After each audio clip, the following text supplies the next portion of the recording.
fruit. All my trying to be normal has just proved too hard to do. It's easy to say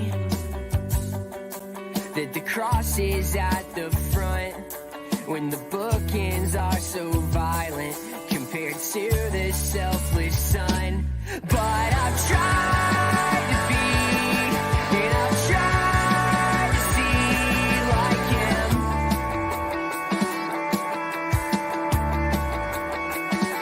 I'm glad it's not my fate that I've seen your face, 'cause that's slim.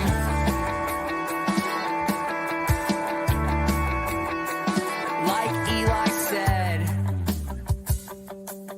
I wish I didn't care. I've been trying to understand you, but it just seems like you aren't there. I contradict. I'm a walking yes and no. I say that I am either, 'cause I identify with both. But I've tried to be, and I've tried to see like him.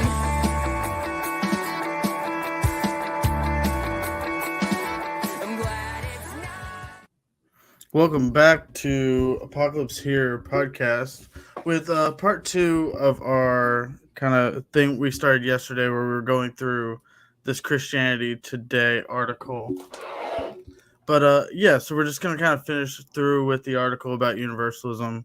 If you didn't catch part 1, you definitely probably should before this episode if you want to, kind of understand the flow of this article, which even though, to be fair, even after reading it like 3 times now, I'm not sure I followed the flow of this article, but it is what it is. Yeah, I mean, maybe, just had to put a little dig out there, I guess. But I mean, just being honest, that I think this is a pretty poorly written article, to be honest. But I think there's some good, like some decent stuff to respond to, which is why we're doing it. Some things we've heard. I'm sure me and John have both heard a bunch of times these kind of same objections, which not to say they're just objections that are out there to universalism that are worth addressing. So, yes, we're just going to kind of finish through. It'll probably be a decent amount shorter episode than normal because we're just going to kind of finish this off and then we'll resume with some regular episodes after this. But yeah, so just saying that up front. But I appreciate anybody who's here live and anybody watching afterwards.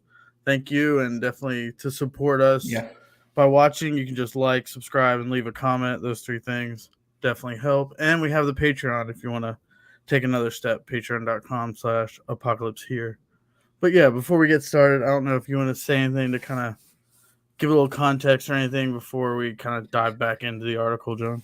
Not in terms of context. I do want to say I wasn't that clear about Matthew 25 in the past stream. And so I want to kind of get into that a little bit before we go on. Matthew 25, you have sheep and goats. And what I was saying was I think they're Christians, both of them. And we got some questions on the past stream, about the identity of the sheep and goats, right? So it all depends really on what Matthew's actually doing with Ponta Tal Ethne, so all of the nations, what that's actually referring to. There are lots of options. You could say all Christians, you could say, all non-Jews, you could say all non-Christians. I mean, there are lots of options that people like Davies and Allison outline in their really authoritative commentary on Matthew. So what's going on there? I don't really know exactly. I mean, I do think there's a case to be made for all Christians being referred to here, that all Christian reading. It sort of depends on how mixed you think Matthew's community actually is and whether he sees sort of different kind of almost tiers of discipleship going on there. And I do actually think you get this in the wedding banquet sequence in Matthew, where there are kind of different tiers of discipleship. And I just kind of lean toward that. I shouldn't have made that seem like a uncontested thing. Mm-hmm. And that's on me. But yeah, I think ultimately it's kind of beside the point, right? Yeah. Just to throw one tiny Yeah. little point in the middle, just Yeah, go like ahead.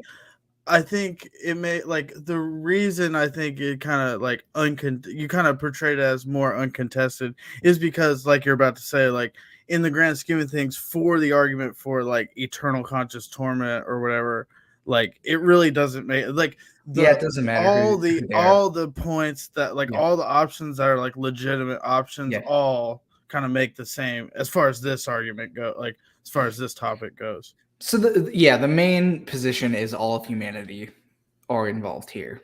So sheep are people who are doing these things, clothing the naked, visiting people in prison, all that sort of stuff.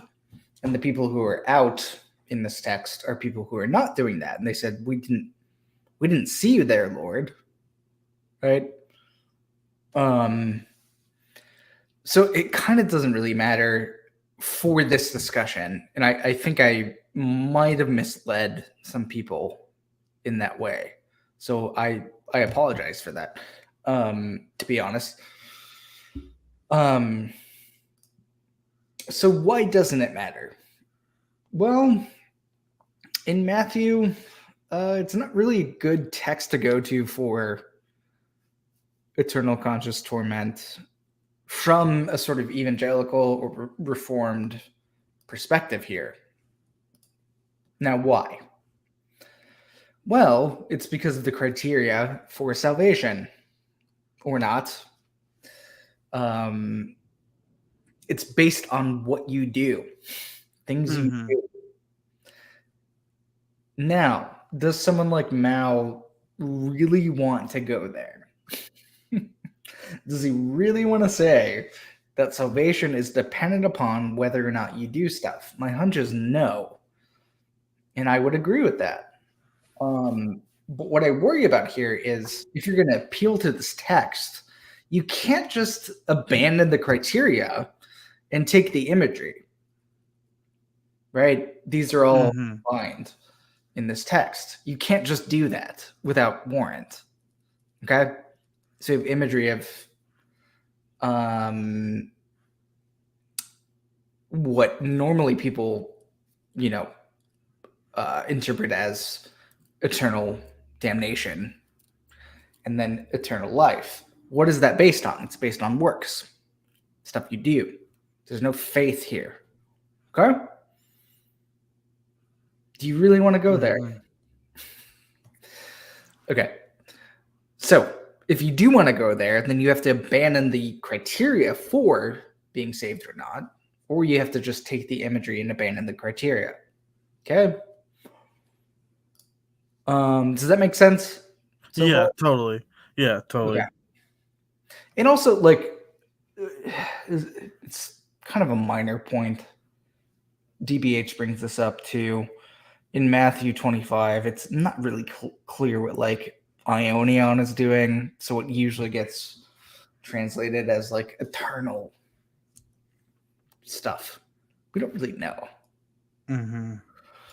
It's pretty ambiguous. David Bentley Hart opts for essentially the two eschatological horizons that, I've talked about quite a bit, where there is an age of correction for certain people, which has an end. It's a sort of correction of an age, right? So Ionios can basically mean age. But yeah, all that to say is it's complicated. I tend to opt for, at this point, just going back to what I was saying, I do think probably, Matthew 25, sheep and goats, talking about Christians, doesn't really matter. What's the criteria for being saved or not? It's works.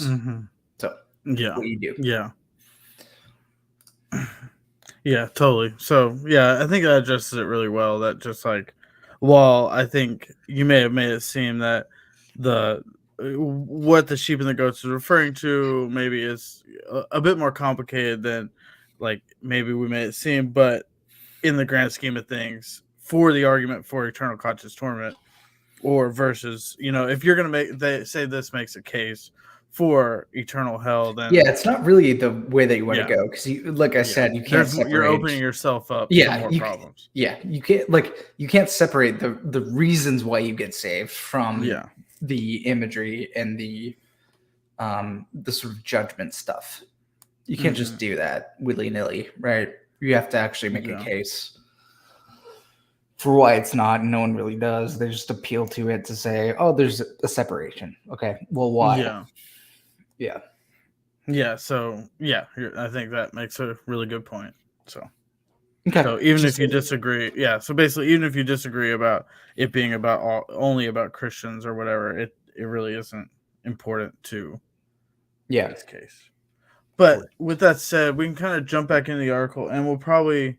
I mean, this first part is about Matthew 25, so I mean, I think we kind of addressed that, but we'll just read through it because Yeah, there's and not. appealing to that text itself is not going to do anything for the Universalist case. It's just not going to affect it, really. It Yeah, just doesn't. and it just yeah. So even if you wanted to, like, so if you are like an evangelical, especially a Calvinist, like, and you're going to appeal to Matthew 25, really the most you can say is that there's a division between two certain groups of Yeah. people, and we don't And deny that. With yeah, Universalism doesn't deny that at all. Or no, we agree with that. There is a yeah, division. There are people who are sent into an age of correction. yeah.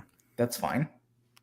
Nothing wrong with that. And I think a But lot, and it may be an important thing to kind of bring up too, like a lot of Universalists, to be honest, like maybe more Universalists, like if especially as like it becomes more popular of a thing to hold to within Christianity, it may more people may start to kind of get misunderstandings that there's no sort of age of correction or hell in any way and whatnot, and maybe this text is important to show that like there is still like you know being a real Christian follower of Christ who does these things to help the poor and whatnot, like, is important. You know what I mean? So we're not like, yeah, I think this can be a good example of how, like, while we definitely disagree with like the evangelical use of this text, we're not throwing it out. You know what I mean? Like, I no. just want to kind of make that point. I Not mean, that anybody I think that understands our point of view would say that, I but I mean, think a lot of evangelicals would say, yeah, "Oh, you're disagreeing, so that means you just throw it out." And we're yeah, not trying to throw it out. I think there's important things to learn from this text, just not that some people are in hell forever or sure, annihilated totally or whatever. yeah, yeah, Yeah. So yeah, let's just kind of continue reading and we'll go from there. yeah. So Go for for it. those of us who do not want to set the Bible aside, in thinking about these matters, we cannot ignore Jesus' extensive teachings, such as those in Matthew 25 on how some will be welcomed and some shut out, followed by his warning that those who despise the gifts of God will not only be thrown out into the outer darkness, but also lose what they were given. So yeah, we pretty much addressed that. Nor can we forget what the Apostle Paul says about a willful disobedience to the good. The wrath of God is being revealed from heaven against all godlessness and wickedness of people who suppress the truth by their wickedness, since what may be known about God is plain to them, they are without excuse. Romans 1:18 through 20. So yeah, I'll let you kind of, I know you have things to say, and I don't know how, we don't obviously want to get too into the weeds of this whole Romans 1 No, I just think that's it's stuff.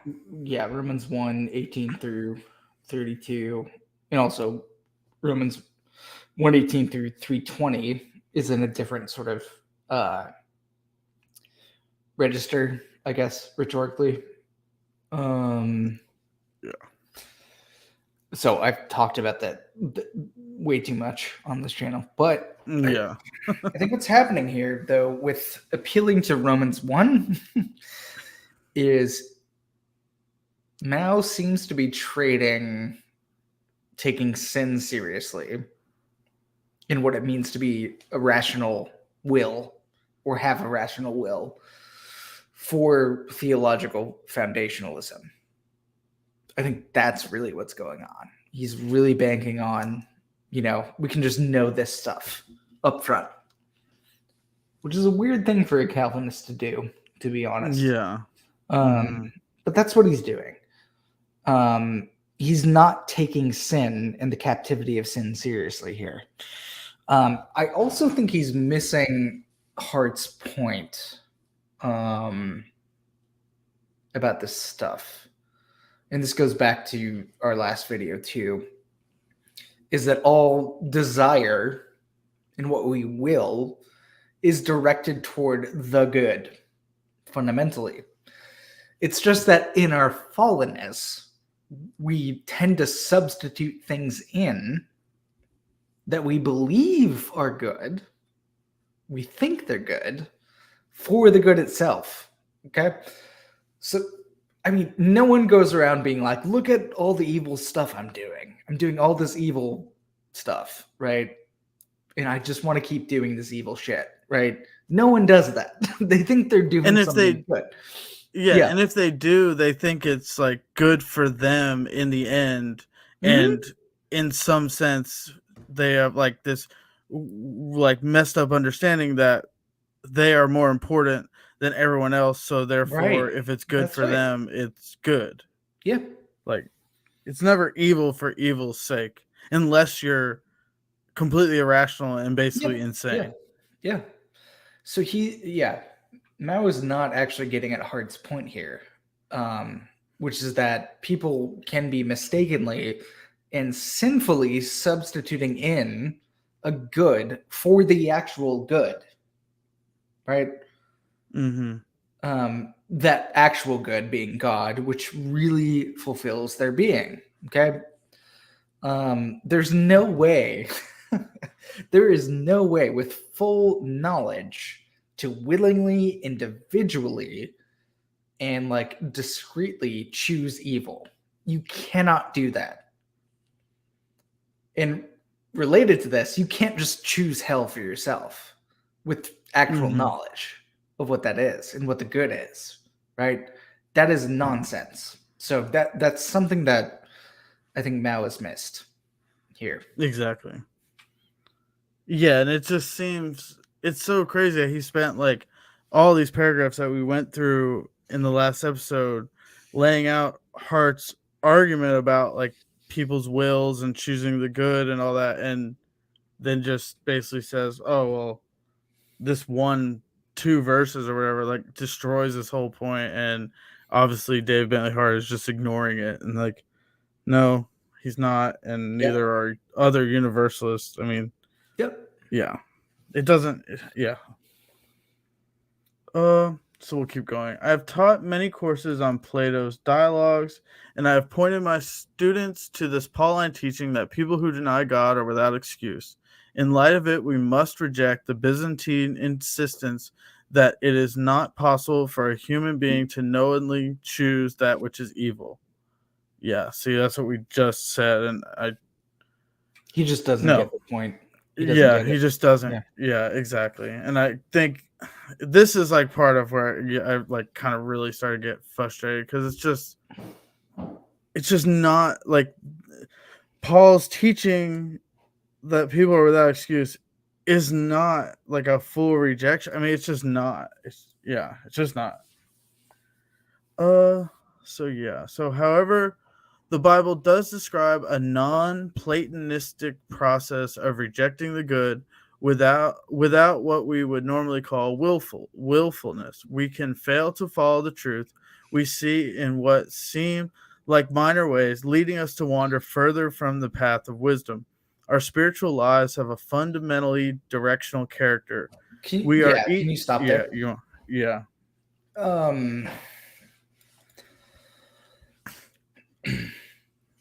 So this is a mistake, because he's introducing a binary here that doesn't actually make sense within what Christianity is doing. Think about Jeff McSwain's work here on simul sanctification, right? We're simultaneously righteous and sinful. So it's Mhm. it's not a directional thing at all. It's not like certain people are going that way and others are going that way. We're in this overlap, right? And Luther was doing this too. Bart was doing this as well. I think, the Byzantines were also thinking about sanctification in this way as well. So it's not as simple as just saying that, like, we're on one track or another. We're actually, unfortunately, being enslaved by sin, but we're also in this new sort of Christological reality at the same time. So it's much more complicated than that. And I don't know. It doesn't seem to me that Mao has actually come to terms with this sort of stuff. And not just Jeff's work, but Luther, also with Gregory of Nyssa, we're in both realities at the same time, and that's why it's really hard to even talk about, like, something like what I'll talk about soon is sanctification. It's not a clean line toward Mhm. our end in God. It's just not. There's no reason to think that. So just to kind of point that out, I think that's a mistake. It's a Yeah, theological mistake. Yeah. yeah, and it just like I don't know, just reading like this first line here, like, however, the Bible does describe, like, he makes this whole, like, all these arguments why, like, David Bentley Hart is wrong, and then he's like, well, the Bible, like, what part of the Bible, like, what are you even talking about? You know what I Yeah, mean? I Like, know. it's just so crazy that he feels like it's This is just what valid. evangelicals do. Yeah, I just Yeah. can't imagine. Like, I like can kind of, I think that, like, that sort of language, like, was so normal to me when I first became Yeah. a Christian, so it doesn't, like, stick out to me. But now as we're, like, critiquing this, I'm thinking of myself, like, if I was writing the script for a video or an article, Yeah. and I just, like, could not even imagine thinking that I can just say, well, the Bible teaches, Yeah. like, and then Yeah. just make an assertion like that, like, without any need to back it up. I don't know. That's just, yeah, so crazy. And then, like, just this, like, in parentheses, non-Platonistic, like, I don't know. It's just like, okay, you know what I mean? Like, I don't know. I don't know why he feels like it's okay to kind of just make assertions like that. But you're right. A lot of Yeah. evangelical, the way I they think kind of he speak knows about what he's things. doing. He knows what he's doing. I think he knows that he's Yeah. caricaturing. Yeah, because I think he knows too, if he tried to Yeah. back up his point, it would, like, seem weaker than Yes. it is if he just says, well, the Bible teaches, and doesn't say anything. So it's like, people reading this article who aren't biblical scholars, like, really in the text all the time, can just take his word for it and be like, yeah, I'm pretty sure, like, throughout the Bible, everywhere describes people like this. Yeah. And that's just not true in any Yep. way, shape, or form. Yep. And then we'll kind of probably chunk through a decent amount of this next part, because it's kind of all just touching on this sort of same binary, like you said, about either going towards God or away. But We can yeah, skip there that might, if you want yeah, to. that's fine. Yeah, that's fine, because I think he just kind of goes through, like, the one thing I did want to touch. Let me finish this paragraph because I want to touch on this Westminster Oh, thing a yes. little bit. Yeah. Can you go down Yeah, a so little bit too? Let me see what's coming up again. Yeah, sanctification process. Right. yeah, Okay. this part, like the I do need Lewis to part, we talk can about the probably. Lewis part. Yeah. Okay, well then we'll just read through it. Okay. Our spiritual lives have a fundamentally directional character. We are each on a trajectory toward God or away from Him. The Westminster Shorter Catechism highlights this factor in its first question and answer, in telling us that our chief end as human beings is to glorify God and enjoy Him forever. This is, like, where I just, like, was like, I was just like, what? Like, okay, it literally doesn't. I don't know how you get, like, from this idea that, like, some people have this Yeah. chief end and some people don't. It I doesn't. don't Yeah, know. it doesn't follow. So I don't know what you're yeah. saying. Like, this, if anything, this, like, would support what we're saying, that all people have this chief end that is to glorify Yes. God and Yeah. enjoy Him forever. I don't know So why he's like I making also our think point. he's going back to the Romans 1 point. I do think he's buying into a certain sort of modern account of freedom at that point, Mm-hmm. right? Where you can just sort of like essentially spontaneously choose something over another, and that's what's free. Whereas what Hart Yeah. is saying is like you actually have to have a rationale for why you're choosing something. Mm-hmm. And that rationale is deeper than the fact that you choose. So the thing that is behind that is actually what's more fundamental.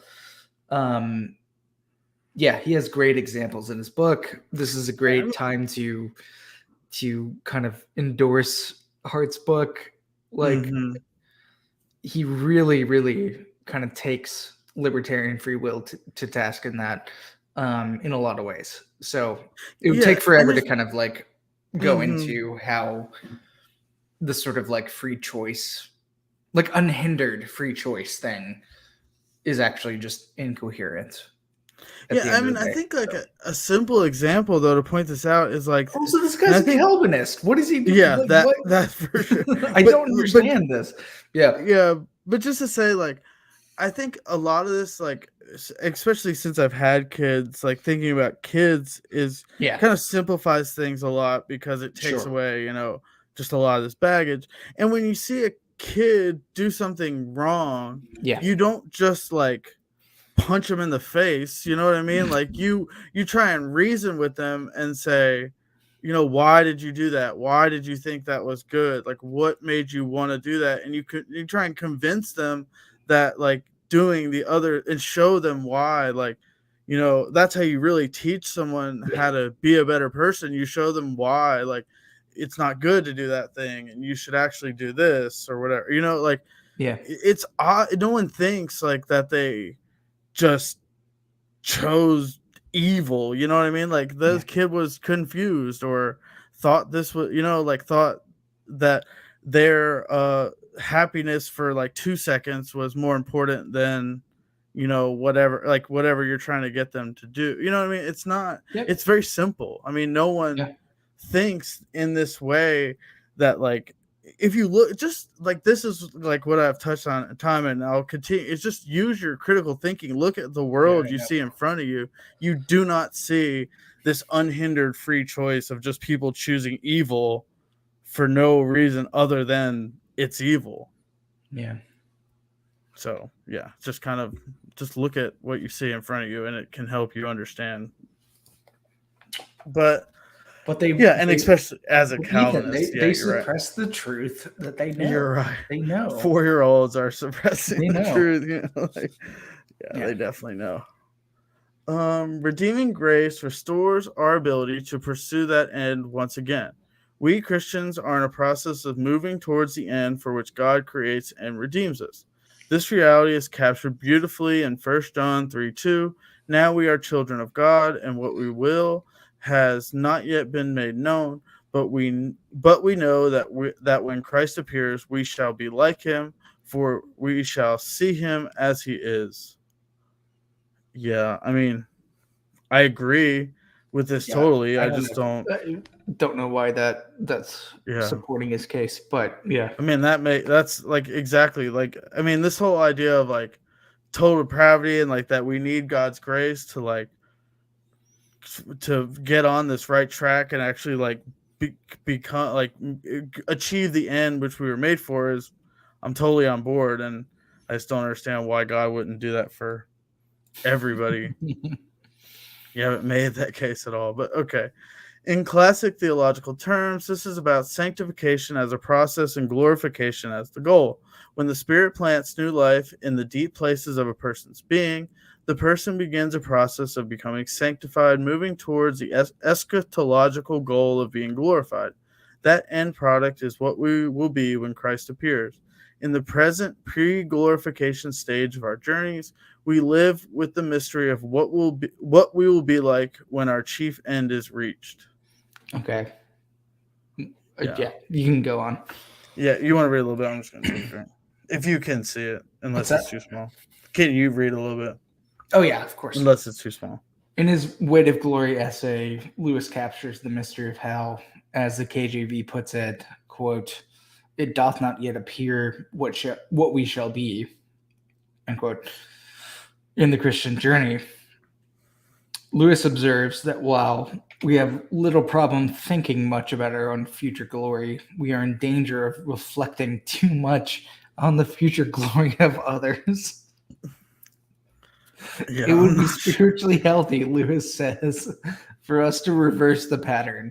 Quote, "The load, weight, or burden of my neighbor's glory should be laid daily on my back, a load so heavy that only humility can carry it, and the backs of the proud will be broken." Okay, keep going. It is good spiritual exercise for us to, quote, "remember that the dullest and most uninteresting person you talk to may one day be a creature which, if you saw it now, you would be strongly tempted to worship." This is a compelling observation, and understandably, it is frequently cited. I'm not sure how you can call that an observation. I'm not. I don't know. I'm very confused by like what. I mean, I understand Here's what what's he's going saying. on, I think. I but- think Lewis is denying the relationality of personhood at this point. Right? So that like as individuals, we're like really individualistic or something. Is what you're kind of getting at. Like we're not actually. Yes. Yeah. We shouldn't concern ourselves too much with other people, really. Isn't that what he's saying? Yeah, I mean that's what it seems like. I'm not too. I honestly was like pretty confused at what the point he's getting at here, but yeah, I don't know. We are in danger of reflecting too much on the future glory of others. I don't really know what that like. Yeah, so I mean this just is evidence that Mao has not actually read Hart, because he has a great relational account of personhood that is kind of a slam dunk on the universalist side. Which is to say that like we're constituted as people, as persons, because of the connections and affiliations and affinities and loves that we have as people. Other people determine who we are, right? Yeah. So why wouldn't yeah. we care about people? Because I mean, it's just a simple fact that we're determined by the affinities and loves and people that we are around. And it goes beyond that too. People we know have loves and affections and people that love them. And it goes beyond that. Those affinities, loves, and people have affinities, loves, and people that love them as well. The point is, like, every single human being is connected in that way. Okay? We're not discrete individuals. And I think Mao is kind of caught in this kind of modernist way of thinking about a person. Now, Hart's point, actually, which I think is somewhat irrefutable, and it hasn't actually been addressed by many people, is that unless everyone is saved, no one is saved. If there is if there is someone left out of God's total embrace of God's creation, then no one is saved. Why? Then a piece of someone, I think, is like a way to say it. Like, Exactly right. Yeah. So what happens is, so an example would be if you, because we're good friends, if you were damned, God forbid, a piece of me would be in hell with you. What am I in the eschaton at that point? If a part of me is not you, not fully I'm not you, me anymore. or you're a part of you is in hell, and then you're not saved. Like that doesn't make sense of the separation then. So because you can definitely like create a so I'm not actually saved. Case. I'm not actually saved at that point, Mm-hmm. right? So if Laura is in hell, a huge part of me is also in hell. What am I at that point? You know, So you have to actually deal with issues of personhood here as well.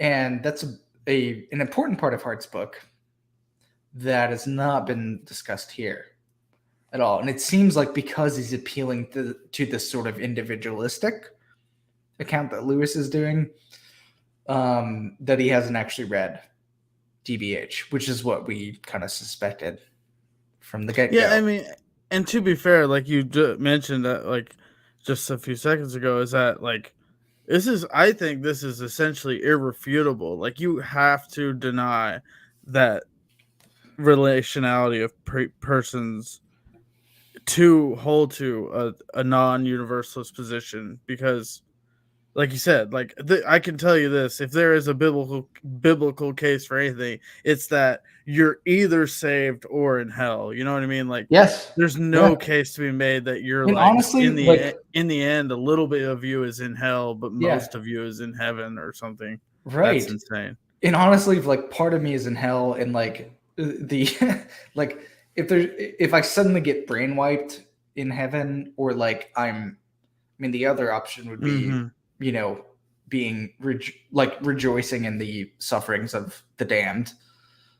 I mean, which one is it? But either way, I'd rather be in hell at that point.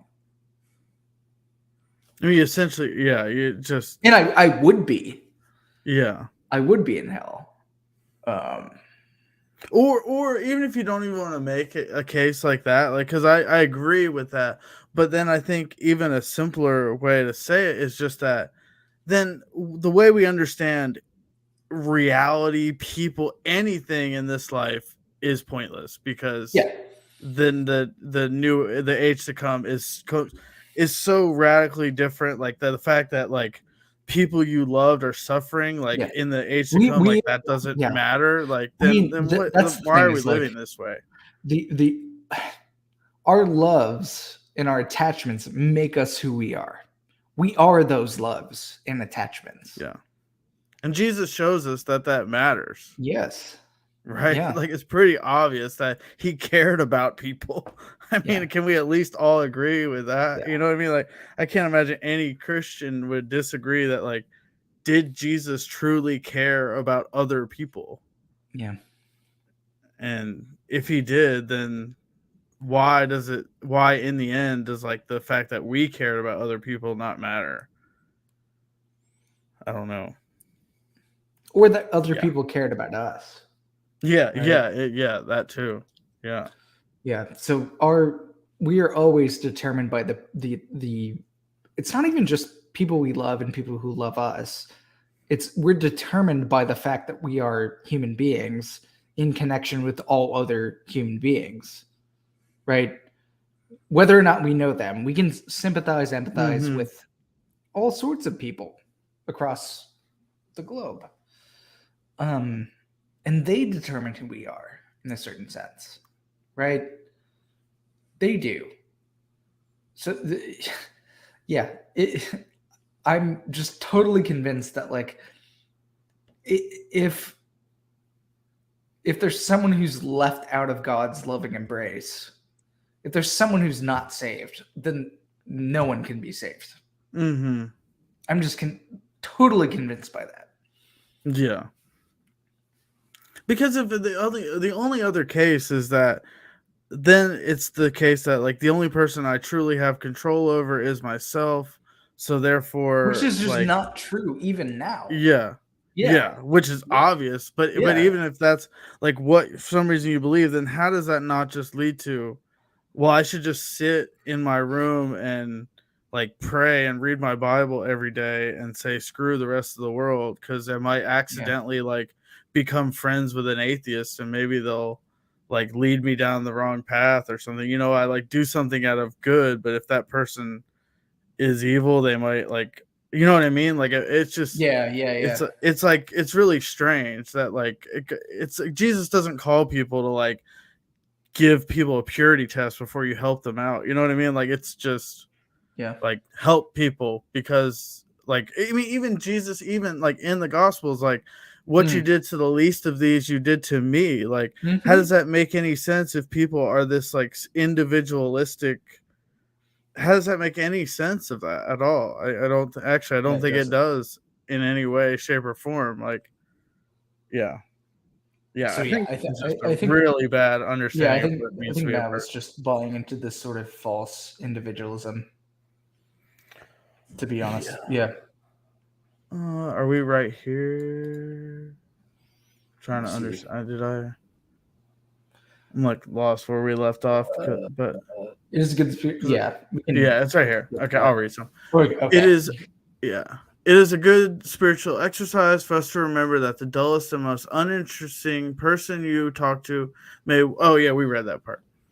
But there is a brief clause that concludes Lewis's observation that is less frequently quoted. He immediately adds that in addition to those who will be marvelously glorified, there are some human beings who, if we could catch a glimpse of them in their final state, we would witness a horror and a corruption such as you now meet, if at all, only in a nightmare. For those who are heading in a direction opposite to that of glorification, it is also true that it doth not appear what their destination will be like. The ultimate lostness of hell is real.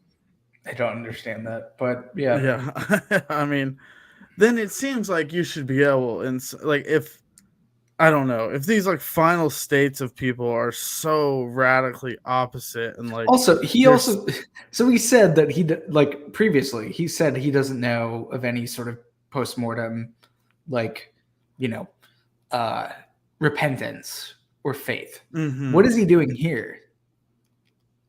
Yeah.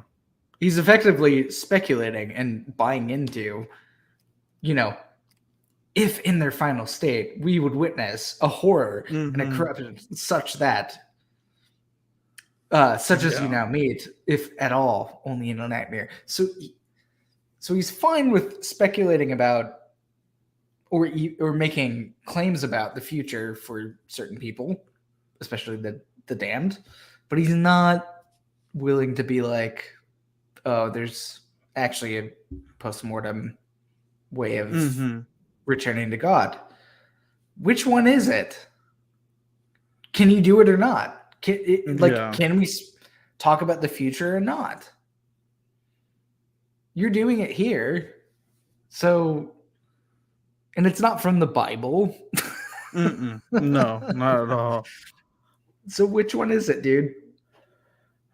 Yeah, this whole Lewis part, I was very like just I don't know. I mean, Lewis really. is he's not a theologian. He never said he was. People, evangelicals in America love Lewis, but he's not a very careful theological thinker. So yeah, but to kind of chug forward, so I don't mean to be harsh with my evangelical friends who wish they could be universalists. They are often motivated by a concern for the souls of loved ones who have not accepted Christ. I am concerned, though, about theological slippage in our evangelical community. It's just very strange that like he's just only concerned about evangelicals, but yeah, of course he is. what it is. To tell our younger generation that we wish the Bible were not so clear about the reality of hell could encourage them simply to take the step that we resist taking. It's a bad Embrace. sentence. Yeah. That sentence doesn't make any sense. Who edited this? Is that, yeah, that's a good question. Come on, Christianity Today. Yeah, I just don't know why. Like, if like this basically summarizes, like, to be honest, like his whole thing. He's just asserting that the Bible is clear on this issue, and I don't even know what. Like, if you're gonna say the Bible is so clear on this issue, and you like, your whole entire worldview is 100% determined by the Bible, then what? Like, what's the point of this? The whole article, honestly, like getting into like if you just are being honest here, like you just don't care about any sort of thing you see in reality, anything you like, any sort of argument is not going to convince you. Like, what are we doing here? Yeah. Embracing this is where it get. This is where this is a whole like this is where I struggled. We'll say that, but this is almost the end. Embracing universalism means theological and spiritual loss. We miss out on the glory of redeemed people and the fullness of the divine glory. In a universalist future, God brushes off the degradation of his creatures. The wedding supper is not filled with guests dressed in the clothes of righteousness, but with people trying to pass off their sins as inevitable and therefore able to be dismissed, and God lets them in. I find such a present and such a hypothetical future to be disheartening. I find it to be something far short of joyful and triumphant repudiation of wrong the Bible promises. Yeah. So he doesn't know the arguments. He doesn't know them. Before there's like who says that? Who says that we Yeah. pass off sins as inevitable? And like people are going to be in the age to come who are like, well, you know, I did my best in my sinful condition, right? Here I am. Nobody says that. It's a it's a wild caricature of universalism, and especially with DBH's book, because he addresses just this stuff. We actually need to be cleansed and changed. And sin needs to be dealt with by God's refining fire. Okay? If you don't buy that account of judgment and justice, fine. Be upfront about that then. And don't just say or just dismissing sin as if it's inevitable and think that people can be in God's presence without that cleansing fire. Okay? That's insane.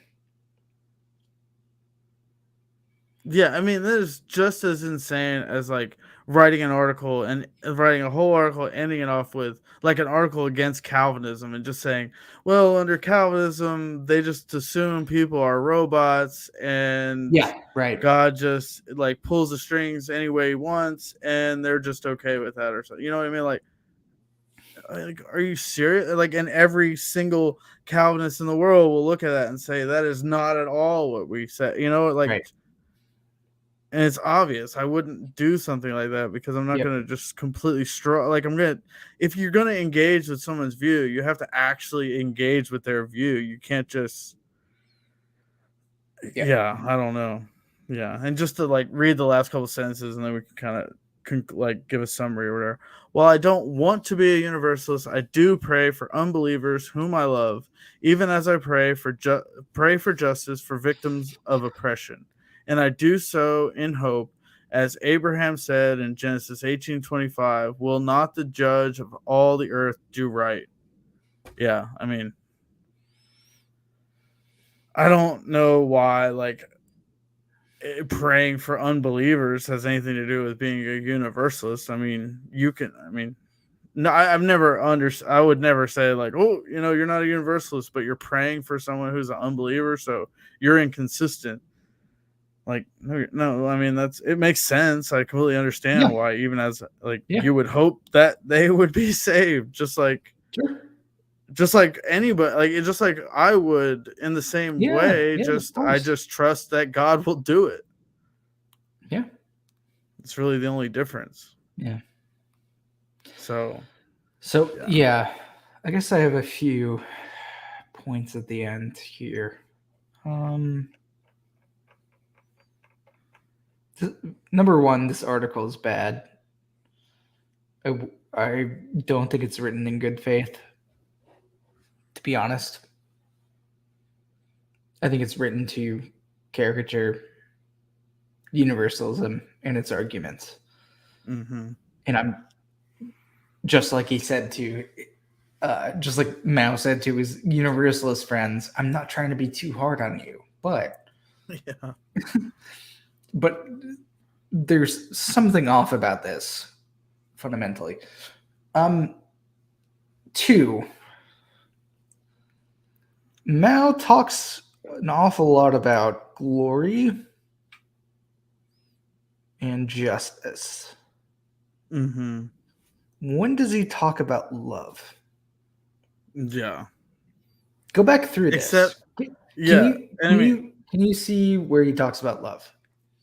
yeah, I mean, I could tell you exactly. I mean, I could even do, uh, not this, but like this. But I could tell you the only time he talks about love is like when he's like like responding to other people, like So he's quoting people. concern for loved ones and stuff. You know what I mean? Like he's No, saying, like I mean showing. God's love But yeah, I know. specifically. I'm Yeah. just, but even just the only time he even really, I mean, there's Yeah. only 7 times he even uses the Isn't that word. funny? Yeah. That's interesting because I think that God's love and goodness are the fundamental ways that we think that God is like. It's not glory. It's not even principally justice. It's love. God is love. So it's that kind of piqued my ear going back through this. There's no mention of God's love on his side. He never engages with universalist texts in the Bible, even though he talks about how he likes the Bible a lot. Sure. Yeah. Yeah. I'm assuming he just is pretending that they're not there. He never ever addresses Hart's vital point that is at the heart of his book, which is what I was talking about last stream concerning equivocity. So when theological language becomes equivocal, when love means something opposite of love, so it means hate, you know,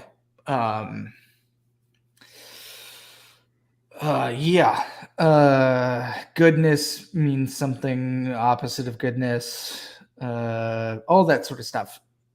That's his main point in his philosophical stuff. Never addresses that. Why doesn't he? Because there's no way to refute it. If you're committed to the system that Mao is committed to, you can't actually refute that. Okay. And like I said, he doesn't understand what people are, what the nature of personhood actually is. That's a big problem. Mm-hmm. Those are kind of my takeaways from this, but I don't know.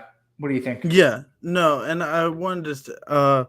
Actually, there was something interesting. Travis, our buddy, sent me a message today. He was reading, Saint Maximus the Confessor. Yeah. And like I guess he didn't, he like whatever, he didn't catch the end of our stream where we talked about like the redemption of the entire cosmos and Yeah. all that stuff, and was saying how that's like such a strong theme in Maximus. Yeah. How he talks about the whole cosmos being redeemed and brought to its like rightful end in Christ, and how universalism is really the only way for that to happen. Maximus, for it to really be this. Yeah, Maximus himself may not have been a universalist, but the only way to make sense of Maximus is through universalism. Mm-hmm. Yeah. I mean, it's debatable, you know. Yeah. Similar to like Bart, right? Mm-hmm. But yeah, I don't know if Maximus would actually call himself a universalist, but he does have a cosmic account of salvation. Yeah. I think the only coherent reading of Maximus is for sure universalist. Yeah. I mean, all that to say, yeah. I mean, that's more of like if a Maximus scholar wanted to like argue with you, you're not gonna. Yeah. But like you're saying, like there is a way of reading, and he may have well been or whatever. Yeah. I mean, at the end of the day, if you're not going to talk about God's love when you're talking about this stuff, I have no time for it. Yeah. Because you're avoiding, I'm totally on board. You're avoiding the principal problem here, which is God's love revealed in Christ. And he never once talks about this. It's all about God's quote unquote glory. Mm-hmm. This glorious gospel, whatever that means. You know? Yeah. Yeah, it's definitely, I mean, like this sentence he ends off with is like something I would gladly like. I'm like, oh, that's a nice way to end a whole article where I defend universalism. You know what I mean? Like, I know. will not the judge of all the earth do right? I mean, yeah, will Yes. he not? I mean, Well, because I mean, under from our perspective, yes. yeah, exactly. That's what I'm saying. Like under his And like view, under Mao's view, I guess not. I mean, of course not. Which is so ironic. Like Mm-hmm. he's all concerned about justice and things being made right and all of that, but like you can't actually do that within his system. You need a universalist gospel to actually make things right, ultimately. Like Yeah. that's the only thing that can. Because that's the only thing that is coherent with a God of love revealed in Christ. Mm-hmm. It's the only thing. So Yeah. I guess. Yeah, that's really all. I totally agree with kind of what you said about the article as a whole. It was not well structured in any way, and it was like just I'm not. I coming away from this, I didn't like feel challenged at no. all. It's not. Yeah, I mean, I think there is like ways that like I think are I mean, there's things that are challenging to universalism, sure, just like there's challenges to any like thing you're gonna put forward, but it's not that. Yeah, it's not found here I by would any love to means. know who fucking edited this article. Like it's so all over the place. Why did they just Mm-hmm. publish this? Because he served as president of Fuller Theological Yeah, Seminary for for 20 20 years. Yeah, years. whatever. I guess that holds all the weight, I guess. But yeah, so with that, I All right. don't want to just keep repeating ourselves and bashing on it. But I appreciate everyone who watched this. I'm I not hope this was a bashing him. help. I just mean Yeah, no. Yeah. No, I agree. I just think, it's more of I a just think, comment on CT. You know. yeah, I totally agree there. That like, yeah, I couldn't, yeah, whatever. But I appreciate everybody watching this for sure. I appreciate anybody who continues to watch the podcast, and I hope you had some takeaways from this, and you can kind of hopefully are walking through this and just like addressing some of these things. While you may agree or disagree with each individual point we put forward, just to show that like there's much better ways to think through things like this than just to say, well, the Bible is clear, so That great point, Ethan. yeah. Honestly, I mean no, seriously, like that. Mm-hmm. Yeah, because that's all he did. I mean, I he just know. wasted like all these paragraphs just to say the same thing he said in the very first sentence. That like, well, the Bible is clear, so I don't actually have to take any of these arguments seriously. So then again, it kind of makes sense of why he would read someone like David Bentley Hart and not spend. I mean, to be fair, if I thought the Bible was super clear and that's all that mattered, I wouldn't probably put much brain power into understanding someone like David Bentley Hart because, Right. I mean, I guess there's no point. I mean, the Bible's clear. Yeah. Yeah. But I just totally disagree Yeah. that I mean, that just doesn't make any sense at all. Like we've said 100 million times, like to say, well, the Bible is clear. Like, what part of the Bible? What are you talking about? Your interpretation of the Bible says that it's clear to you. Yeah.